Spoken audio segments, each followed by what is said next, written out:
sur la dîme. Oui, ma soeur. Romains chapitre 1 au... Romains chapitre 7, verset 1.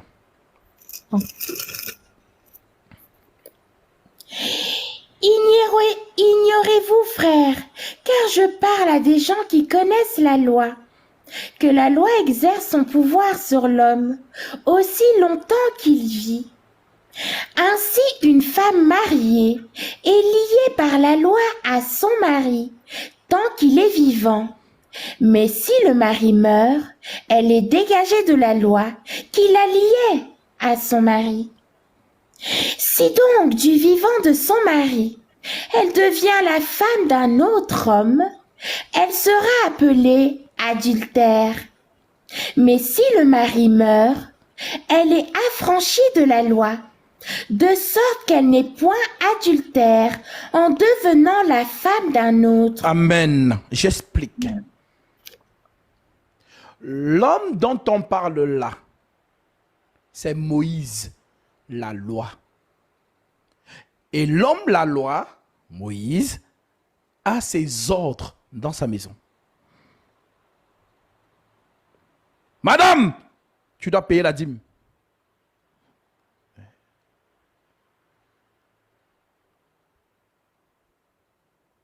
Et la femme respecte. Voilà pourquoi dans la loi de Moïse, vous retrouvez ça dans Nombre chapitre 18, la dîme, ainsi de suite. Maintenant, on dit que tant que Moïse est vivant, ma soeur, tu vas payer ta dîme. Parce que c'est ton mari.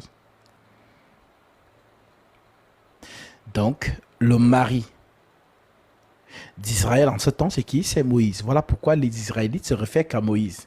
Quand Jésus parle, Moïse nous a dit. Tu as compris maintenant? Pourquoi les pharisiens étaient toujours, Moïse nous a dit, Moïse nous a dit, Moïse nous a dit. Est-ce que tu as compris?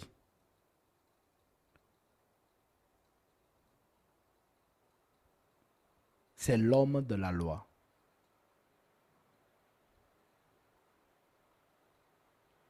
Voilà donc pourquoi tout le monde dans Israël appliquait la loi. Ma soeur, garde la page. Prenons Malachie chapitre 4. C'est important.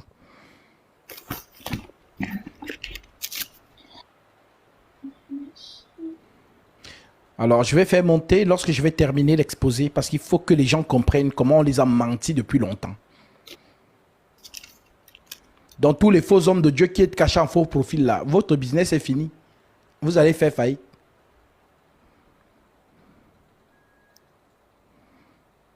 Donc, Malachie chapitre 4, verset 1. Oui. Car voici le jour vient, ardent comme une fournaise.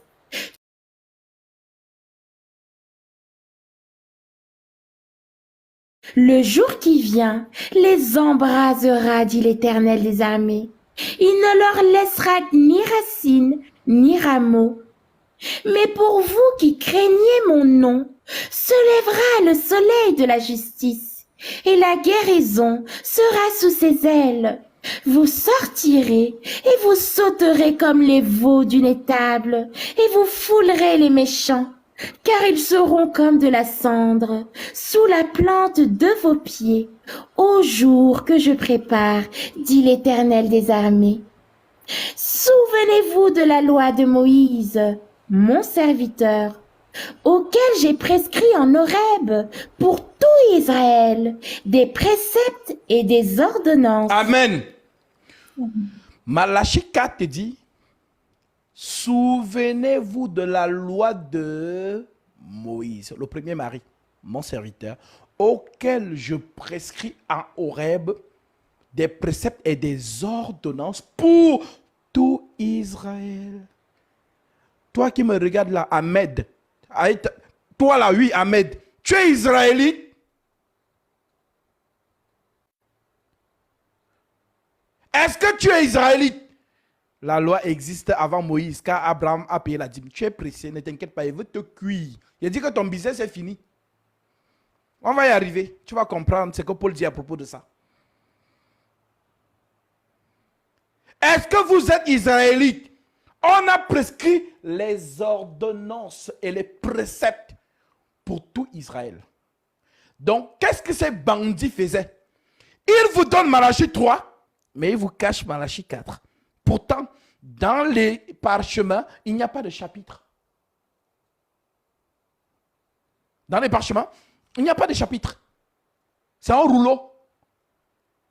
Donc, Malachie, en réalité, ce n'est pas un livre entrecoupé. Donc, ils vous brandissent Malachie 3. Donne la dîme. Amenez à la maison du trésor. Là-bas, menteur, voleur. Ils vous ont menti. Parce que Malachie 3, c'est la continuité dans Malachie 4.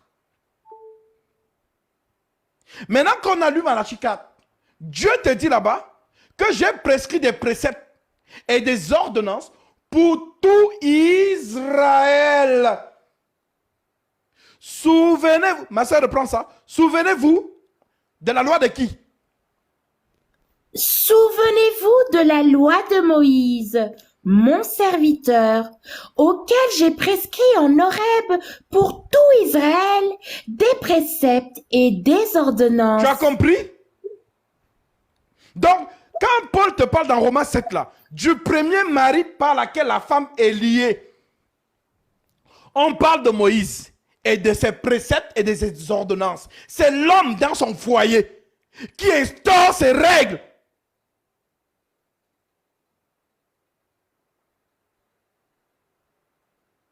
Maintenant, je vais te montrer comment les bandits là ont tordu l'écriture pour te voler. Alors maintenant dans Malachie 3, prends à partir du verset 6.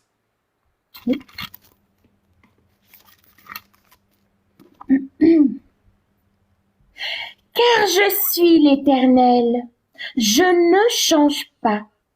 Et vous, enfants de Jacob, vous n'avez pas été consumés.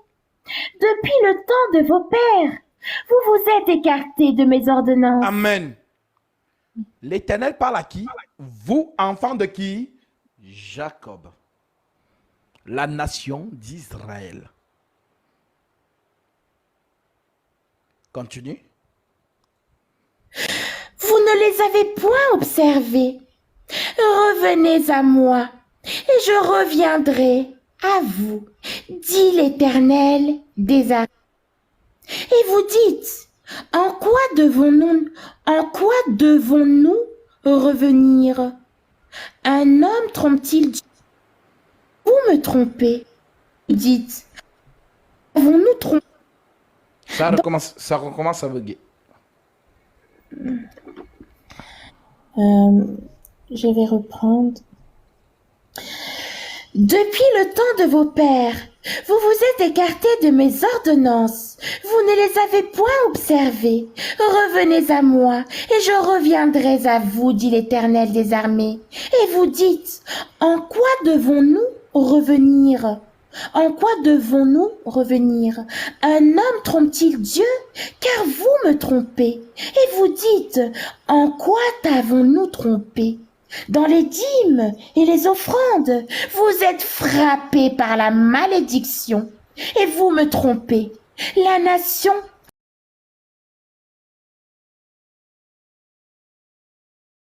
Israël, c'est elle la nation. Il trompe Dieu avec quoi? Sur quoi? Les dîmes et les offrandes. Alors qu'est-ce que Dieu dit? Oui? Et vous dites, en quoi t'avons-nous trompé? Dans les dîmes et les offrandes, vous êtes frappés par la malédiction, et vous me trompez. La nation tout entière, apportez à la maison du trésor toutes les dîmes, afin qu'il y ait de la nourriture dans ma maison. Apportez, vous la nation là, Israël, apportez à la maison du trésor toutes les dîmes, afin que la nourriture ne manque pas dans ma maison. La nourriture ne doit pas manquer dans la maison. Quelle maison? Du trésor. On n'a pas dit, venez donner la dîme pour que je me remplisse les poches. On a dit la dîme afin que la nourriture ne manque pas dans ma maison. Et c'est aujourd'hui que vous allez comprendre pourquoi la nourriture ne devait pas manquer dans la maison. Maintenant, quelle maison? Ma sœur, 2 Chroniques, chapitre 2, verset 6. Garde la page, c'est important. Je suis déjà partie de la page. 2 Chroniques, chapitre 2, verset 6.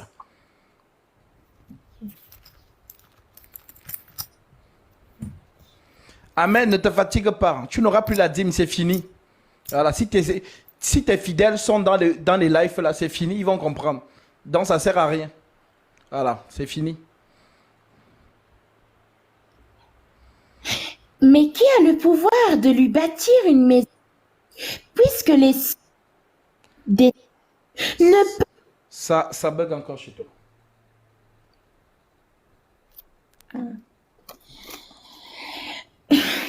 Mais qui a le pouvoir de lui bâtir une maison, puisque les cieux et les cieux des cieux ne peuvent le contenir? Et qui suis-je pour lui bâtir une maison, si ce n'est pas pour faire brûler des parfums devant lui?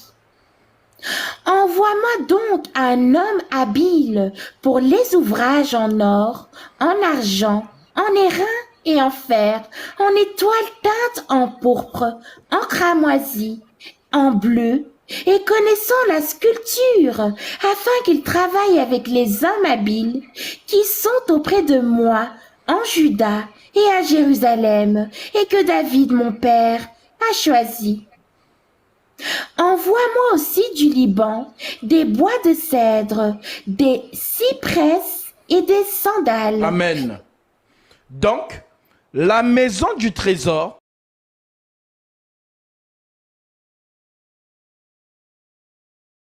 est le lieu très saint. C'est ça la maison du trésor. Et la maison du trésor était où? À Jérusalem. Est-ce que la maison du trésor là est encore là? Non. Elle est détruite. Maintenant, dans cette maison, pourquoi la nourriture ne devait pas manquer? Ma sœur, Deutéronome 14, verset 22. Pourquoi la nourriture ne devait pas manquer? Voilà comment ils ont donc tordu la parole en vous disant que non, venez leur donner. Ce sont des menteurs. Pourquoi la nourriture ne devait pas manquer dans la maison du trésor? Oui. Tu lèveras la dîme de tout ce que produira ta semence, de ce que rapportera ton champ chaque année, et tu mangeras devant l'Éternel ton Dieu, dans le lieu qu'il choisira pour y faire résider son nom, la dîme de ton blé, de ton moût et de ton huile, et les premiers-nés de ton gros et de ton menu bétail, afin que tu apprennes à craindre toujours l'Éternel ton Dieu. Peut-être que lorsque l'Éternel ton Dieu t'aura béni, le chemin sera-t-il trop long pour que tu puisses transporter ta dîme à cause de ton éloignement du lieu qu'aura choisi l'Éternel ton Dieu. Amen. Pour le faire. Amen. Donc, on dit donc à l'enfant d'Israël qui habite loin que, vu que tu habites loin, supposons que, je vais prendre l'exemple pour ceux qui vivent en France. Supposons que la maison du trésor se trouve à Paris, au niveau de l'Arc des Triomphes. C'est ça la maison du trésor. Maintenant, toi, tu habites à Marseille. Maintenant, le Seigneur t'a tellement béni par tes récoltes que tu as donc chargé ton âne, ton moyen de transport.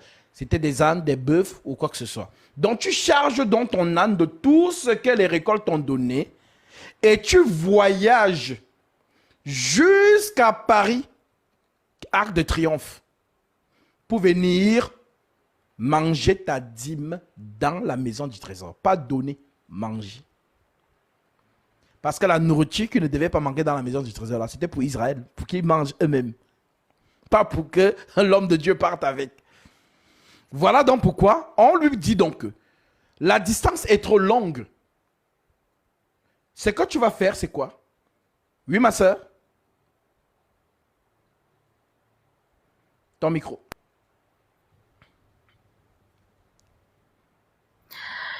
Tu lèveras la dîme de tout ce que tu produiras ta semence, de ce que rapportera ton champ chaque année, et tu mangeras de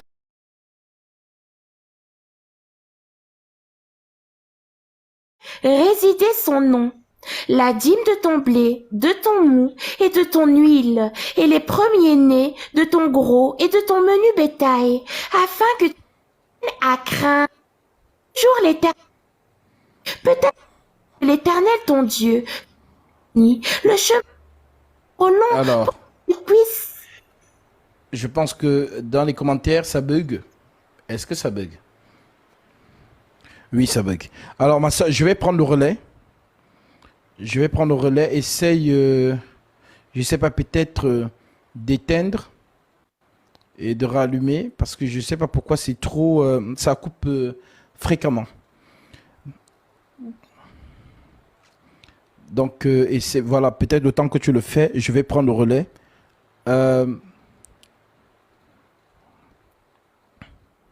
Deutéronome, chapitre 14. Donc, nous sommes au verset 22. L'Écriture dit, tu lèveras, soyez vraiment concentrés pour comprendre, tu lèveras la dîme de ce que produira ta semence, de ce que rapportera ton champ chaque année. Pas chaque semaine, pas chaque mois, chaque année. Et tu mangeras devant l'Éternel. Tu donneras, non, tu mangeras devant l'Éternel. Mais l'Éternel est où? Dans la maison du trésor.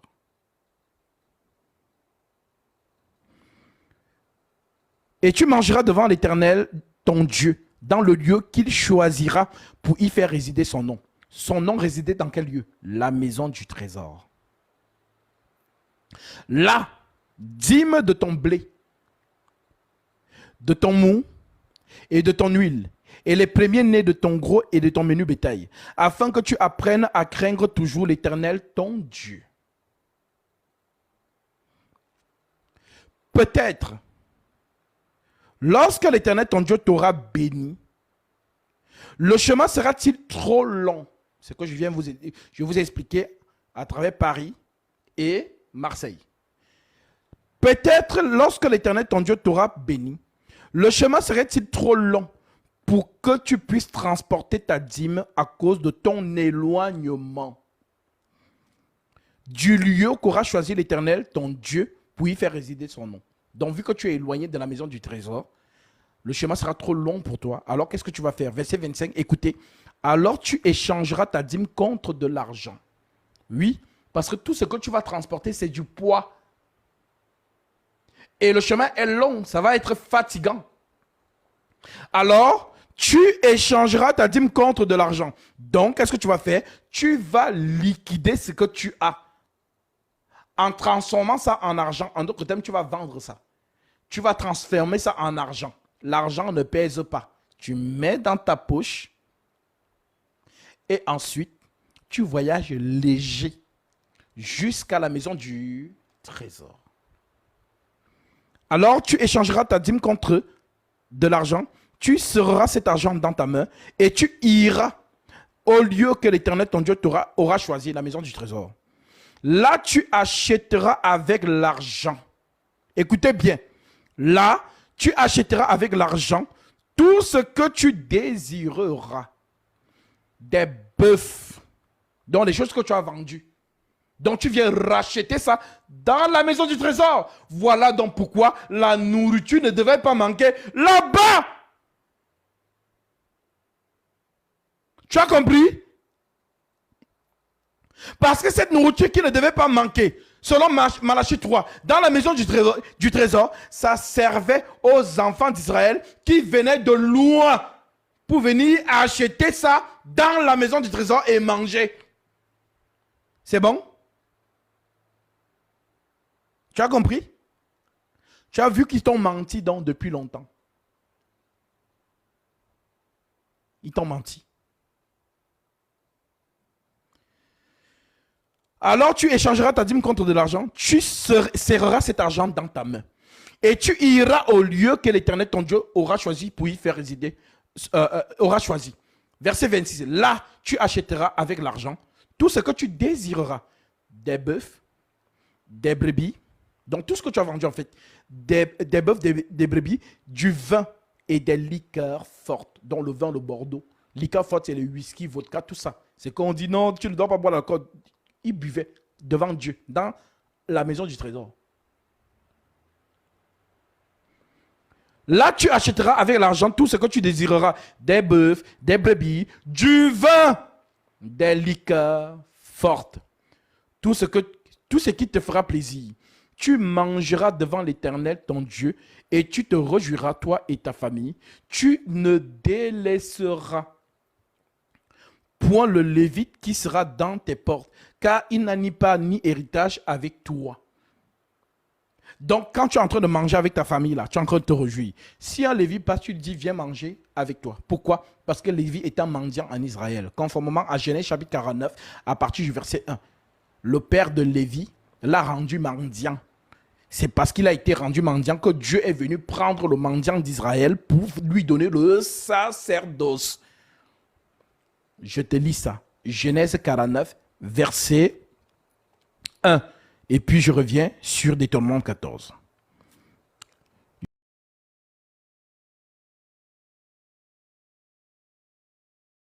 Appela ses fils et dit, rassemblez-vous et je vous annoncerai ce qui vous arrivera dans la suite des temps. Rassemblez-vous et écoutez, fils de Jacob, dans la maison de Jacob, quand on parle dans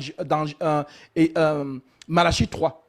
Vous, maison de Jacob, donc c'est eux ici, les enfants de Jacob. Rassemblez-vous, écoutez, fils de Jacob, écoutez Israël, votre père. Ruben, toi, mon premier-né, ma force et les prémices de ma vigueur, supérieur en dignité et supérieur en puissance, impétueux comme les eaux. Tu n'auras pas de prééminence car tu es monté sur la couche de ton père. Donc, Ruben est destitué du droit d'ânesse. Tu as souillé ma couche en y montant. Siméon et Lévi, son frère. Leurs glaives sont des instruments de violence. Comme mon âme n'entre point dans leur conciliabule, comme mon esprit ne s'unisse point à leur assemblée. Car dans leur colère, ils ont tué des hommes. Et dans leur méchanceté, ils ont coupé les jarrets de taureau dans les parties intimes. Maudit soit leur colère, car elle est violente.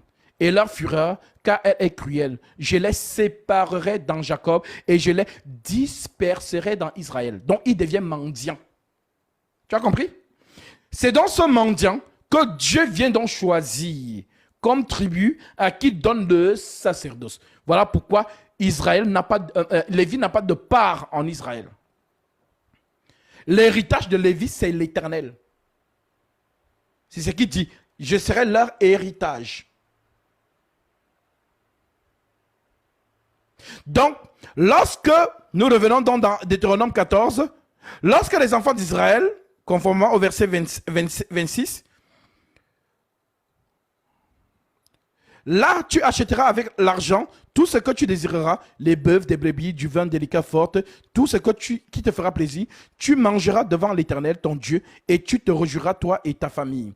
Tu ne délaisseras point le Lévite qui sera dans tes portes, car il n'a ni part ni héritage avec toi. Tu as compris? Donc, si tu vois le Lévite, parce que tu l'invites à manger avec toi, parce qu'il n'a pas de part ni héritage avec toi. Tu as compris? Maintenant, verset 27, verset 28. Au bout de la 3e année, tu sortiras toute la dîme de tes produits pendant la 3e année et tu la déposeras dans tes portes. Alors viendront le Lévite, 1, qui n'a ni part ni héritage avec toi, l'étranger, 2, l'orphelin, 3, la veuve 4 qui seront dans tes portes, et ils mangeront et se rassisieront, afin que l'Éternel, ton Dieu, te bénisse dans tous les travaux que tu entreprendras de tes mains. Alors, je vous pose la question, peuple de Dieu. C'est qui le Lévite aujourd'hui? C'est qui l'orphelin aujourd'hui? C'est qui l'étranger aujourd'hui? C'est qui la veuve aujourd'hui? Oui, Manou, c'est l'Église. Mais comment ça? Matthieu chapitre 25. Allons lire. C'est le pourquoi tu vas comprendre pourquoi les apôtres n'ont jamais prélevé la dîme dans l'Église. Matthieu 25. Nous sommes au verset...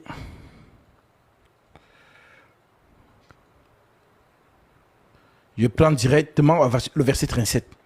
Les justes lui répondront, Seigneur, quand avons-nous vu avoir faim et nous t'avons donné à manger? Ou avoir soif et t'avons-nous donné à boire? Quand avons-nous vu étranger? Alléluia. Et t'avons-nous recueilli? Ou nu et t'avons-nous vêtu? Quand avons-nous vu malade ou en prison et nous sommes venus et nous sommes allés vers toi? Et le roi leur répondra, je vous le dis,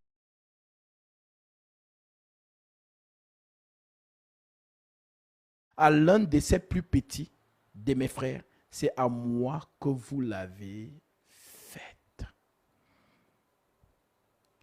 L'Église est une famille. Et c'est nous la veuve, c'est nous l'orphelin, c'est nous l'étranger, c'est nous les Lévites, au royaume de sacrificateurs. Personne ne prélève la dîme sur l'autre.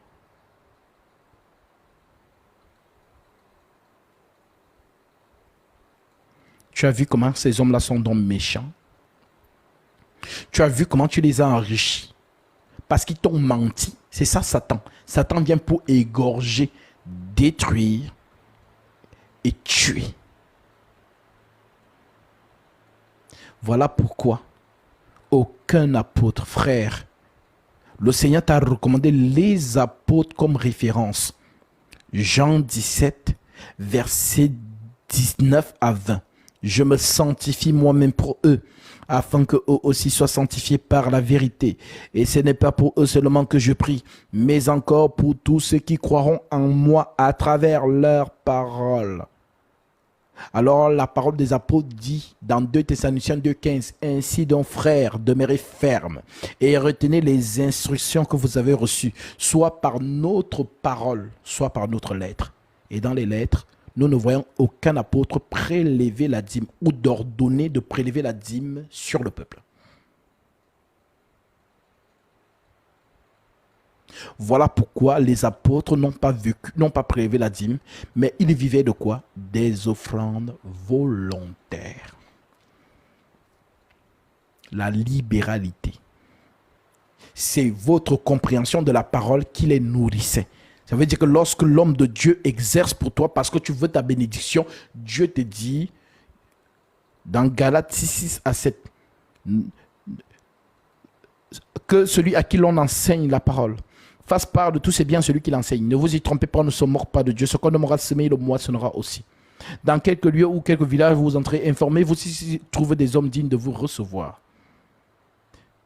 En entrant dans la maison, saluez-la. Si la maison se juge digne, que votre paix vienne sur elle.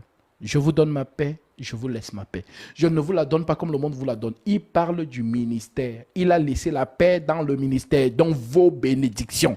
Lorsqu'on vous prêche la vérité, tu es contente, tu te réjouis que, ah Seigneur, merci, j'étais égaré, tu m'as ramené à la lumière de la vérité. Voici mon offrande.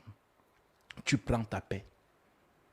Voilà pourquoi, ma soeur, mon frère, lorsque tu vois, voilà pourquoi vous allez remarquer que dès qu'il voyait un homme de Dieu, il se pressait de le donner à manger. Vous l'avez jamais remarqué ça? Les amoureux de la lecture là. Remarquez bien, lorsqu'un enfant d'Israël voyait un homme de Dieu, il se pressait de lui donner à manger directement. Pourquoi? Parce qu'ils savent ce qui est caché derrière ça. Lorsque l'ange de l'Éternel vient chez Manoach, et sa femme. Qu'est-ce qu'ils vont faire? Ils vont vouloir dire, ah non, attends, permets-nous de te retenir afin qu'on te prépare un peu à manger. Parce qu'ils savent ce qu'il y a derrière ça. Élie chez la veuve de Sarepta. Élisée, pareil. Alors, j'espère que tu as compris. Que personne ne te trompe plus.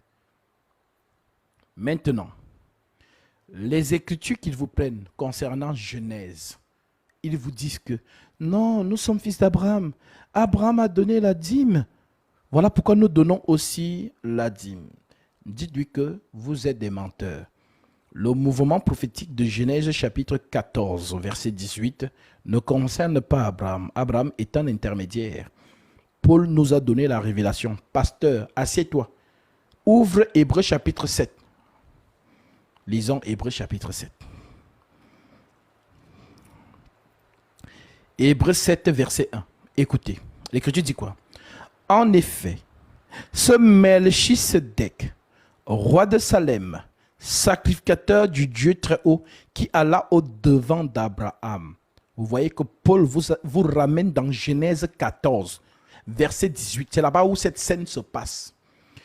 Qui allait au-devant d'Abraham lorsqu'il revenait de la défaite des rois, qui le bénit et à qui Abraham donna la dîme de tout, virgule. Qui est d'abord roi de Salem, d'après la signification de son nom, et ensuite qui est d'abord roi de justice, d'après la signification de son nom, ensuite roi de Salem, c'est-à-dire roi de paix, qui est sans père, sans mère, sans généalogie, qui n'a ni commencement de jour, ni fin de vie, mais qui est rendu semblable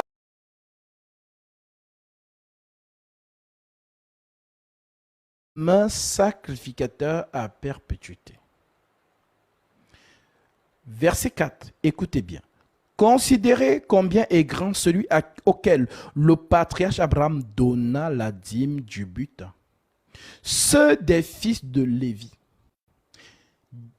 qui exercent le sacerdoce ont, d'après la loi, l'ordre de lever la dîme sur le peuple, c'est-à-dire sur leurs frères, qui cependant sont issus des reins d'Abraham. Et lui qui ne tirait pas de son origine, en d'autres termes, Melchisedec, n'est pas un Lévi. On dit qu'il ne tire pas de son origine.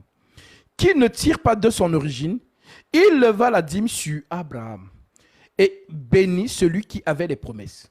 Écoutez donc la révélation, Paul vous explique donc. Verset 7. Or, c'est sans contredit l'inférieur qui est béni par le supérieur.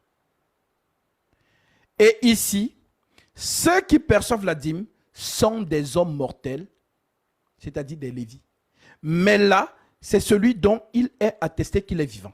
De plus, verset 9, Lévi, qui perçoit la dîme, l'a payé, pour ainsi dire, par Abraham. Car il était encore dans les rangs de son père lorsque Melchisedec alla au-devant d'Abraham. Donc Paul vous explique que le geste d'Abraham devant Melchisedec, ce n'est pas Abraham qui donne, c'est Lévi étant dans les rangs de son père qui donne. Pourquoi? Je vous poserai la question. Qui est le souverain sacrificateur du sacerdoce lévitique?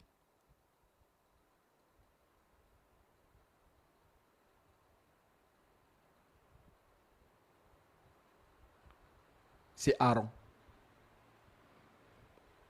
Je vous pose une deuxième question. Qui est le souverain sacrificateur du sacerdoce royal?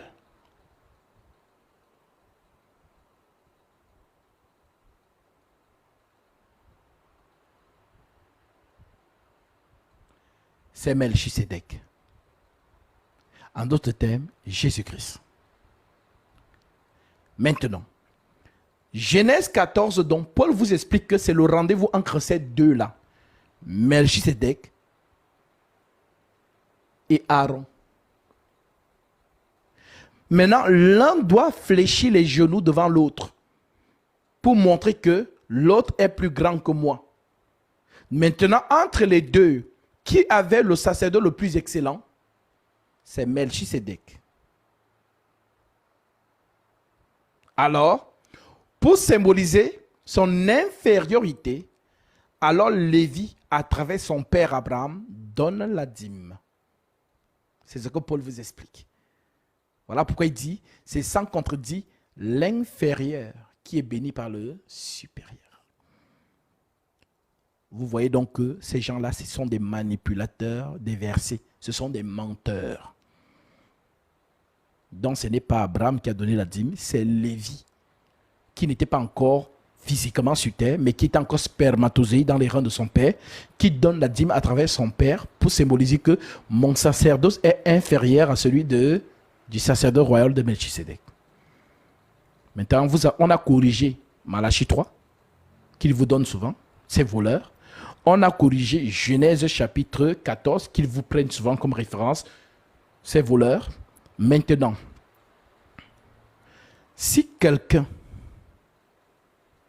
vient encore vous dit de payer la dîme et que vous payez, alors je vous le déclare, vous êtes destitué de la grâce.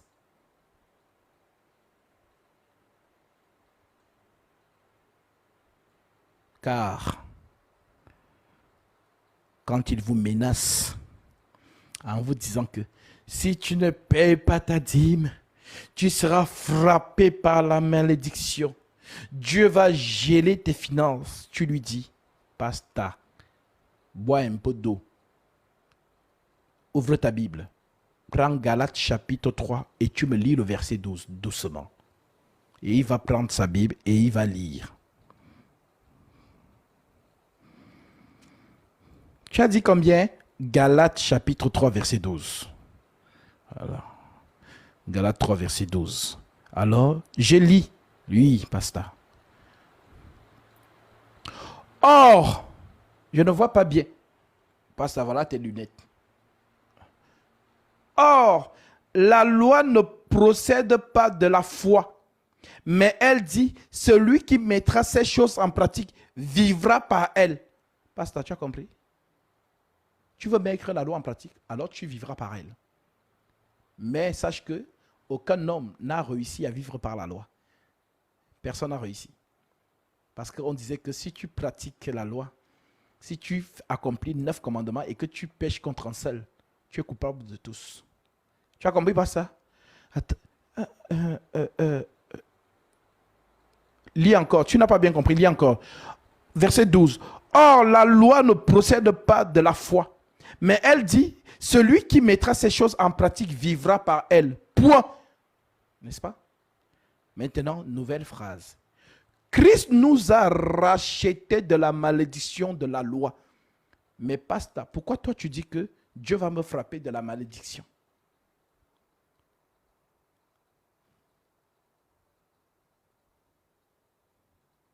Lis encore, tu n'as pas bien. Lis encore. Christ nous a rachetés de la malédiction de la loi, étant devenu malédiction pour nous. Car il est écrit, maudit est quiconque est pendu au bois. Pasteur, Jésus a accompli la loi dans sa chair.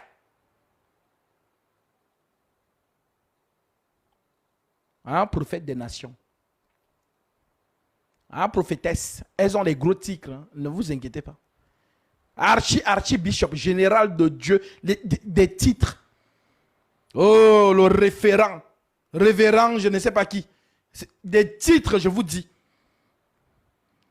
Voilà ce qu'ils vous servent. Des voleurs en costume, avec tout le sérieux possible. C'est-à-dire, ils font vraiment le culte des anges, le sérieux possible, des voleurs en costume. Voilà pourquoi, tellement tu es naïve, tellement tu es naïf, on t'a menti parce que tu ne lis pas. Voilà le danger quand on ne lit pas les Écritures. Et lorsqu'on ne prend pas pour appui l'Éternel, maudit soit l'homme qui se confie à l'homme. Maudit soit celui qui prend pour appui sa chair et délaisse l'Éternel. L'Éternel, c'est le roc de l'Écriture. Voilà le danger lorsqu'on ne lit pas et qu'on s'attache émotionnellement aux hommes. Tu as compris? Alors, j'espère que tu n'es pas une auditrice ou un auditeur oublieux. Même si je sais que malgré qu'on vient de dire ça, il y a des gens qui sont tellement fanatiques, attachés jusqu'à la moelle épinière à ces hommes-là. Ils vont tu continuer. En tout cas, je te l'ai écrit. Celui qui veut vivre par ces choses, celui qui mettra ces choses en pratique vivra par elles. Donc, vous êtes destitués de la grâce. C'est ce que Paul dit. Ceux qui veulent vivre par la loi sont destitués de la grâce. Je vous lis ça.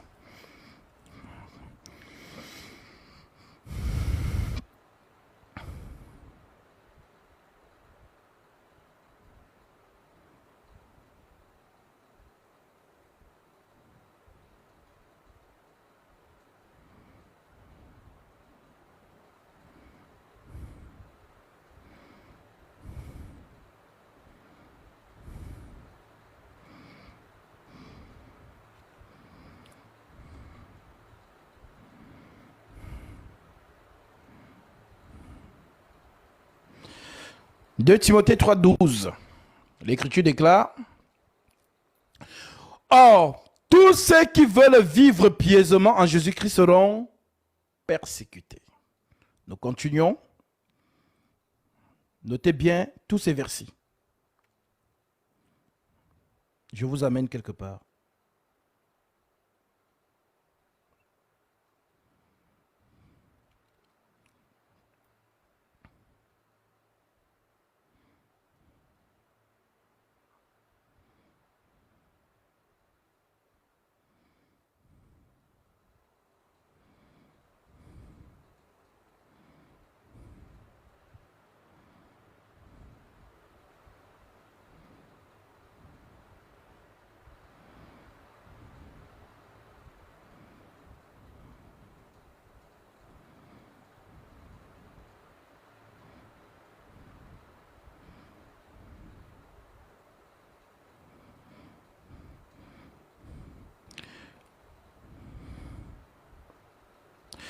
Galates 5,4.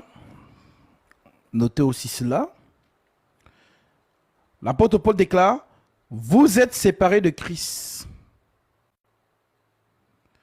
Tous qui cherchent la justification dans la loi, vous êtes déchus de la grâce. C'est bon? On va encore vous donner d'autres versets. Galates 5:2. Voici moi, Paul, je vous dis que si vous vous faites circoncis, Christ ne vous servira de rien. Ces voleurs, ils vous disent selon eux, Abraham a donné la dîme. Mais il faut leur dire, mais pasteur, Abraham n'a pas fait que donner la dîme. Abraham a sacrifié les animaux. Abraham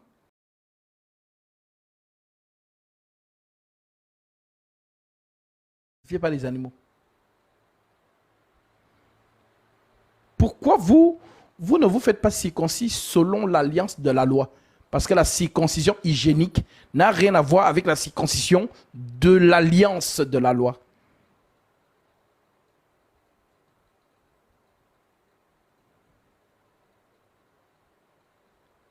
Hein, pasteur? Donc tu choisis ce que tu veux et tu laisses les autres. Ah, pasteur, toi aussi. Comme une soeur qui m'a dit, vraiment, on m'a pris 18 000 euros de dîme. Vraiment. Pendant ce temps, les étrangers, les veuves, les orphelins, en Jésus-Christ, parce que les veuves et les orphelins qu'on parle là. Non, moi je m'en vais prendre soin des veuves et des orphelins. Tu parles de quelles veuves et d'orphelins?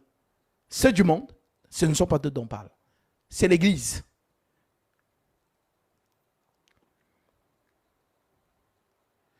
18 000 euros qu'on l'a pris.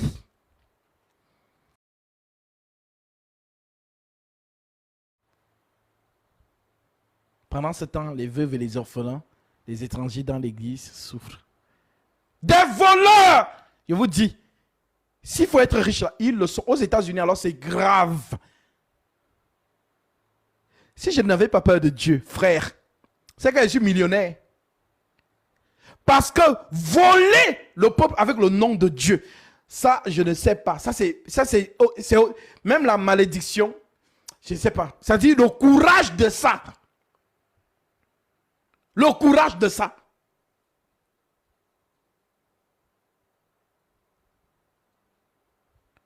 Il faut être courageux. Ça dit, il faut être maudit pour voler quelqu'un avec le nom de Dieu. C'est là que je comprends que dans les fils de la perdition, ils sont vraiment là. Tu tords les Écritures pour voler les gens, pour t'enrichir sur leur dos. Mais cela n'est pas étonnant, puisque Paul nous l'a dit. Romains chapitre 16, verset 17. Lisons.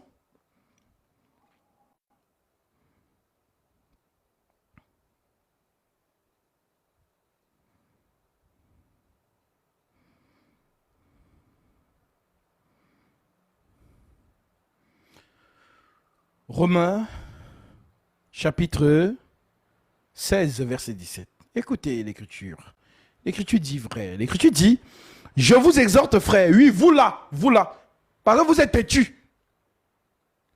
Je vous exhorte, frères, à prendre garde à ceux qui causent des divisions et des scandales au préjudice de l'enseignement que vous avez reçu. Éloignez-vous d'eux, car de tels hommes ne servent point Christ notre Seigneur, mais leur propre ventre. Et par des paroles douces et flatteuses, ils séduisent le cœur des simples.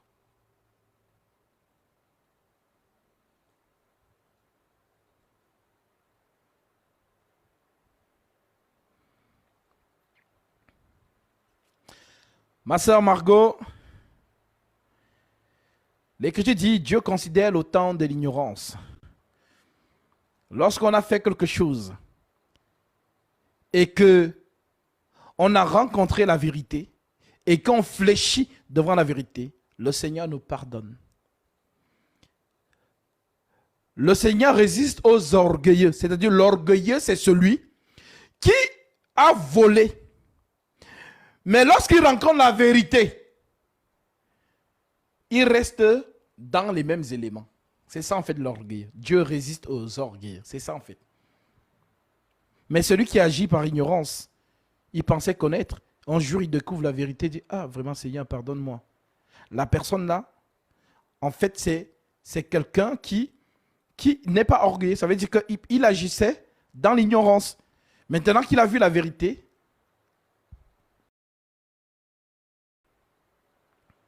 il se convertit. Et la conversion, c'est le pardon.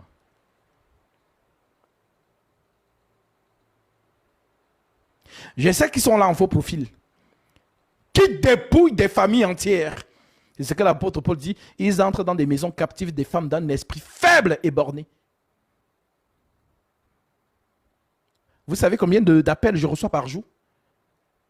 Et j'ai compris comment ces hommes-là opèrent. C'est-à-dire, une sœur t'appelle, elle est peut-être en détresse. Vraiment, homme de Dieu, depuis. Et je leur dis net, moi, je n'ai pas ma main dans la spiritualité. Je ne prophétise sur la vie de personne.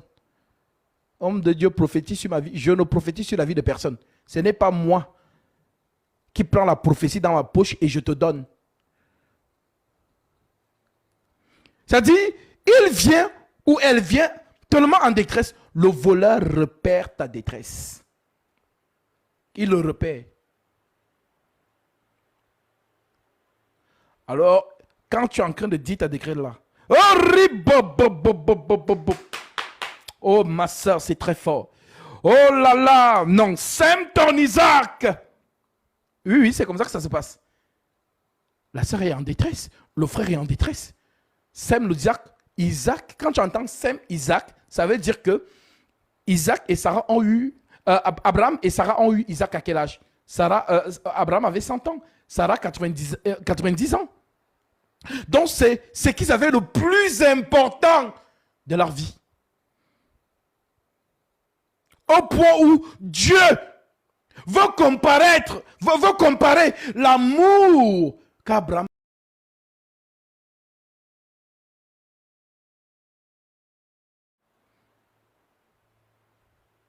donne ton fils, ton unique. Abraham dit, mais Dieu, à 100 ans, tu m'as donné un enfant d'une femme dont j'ai été amoureux toute ma vie. Et le fruit de cet amour, tu me le donnes à 100 ans. Et ma femme a 90 ans. Et tu viens encore me demander de te donner cet enfant. Et Dieu, toi aussi. Mais c'est vrai. Tu aimeras ton Dieu de toutes tes forces, de toute ton âme.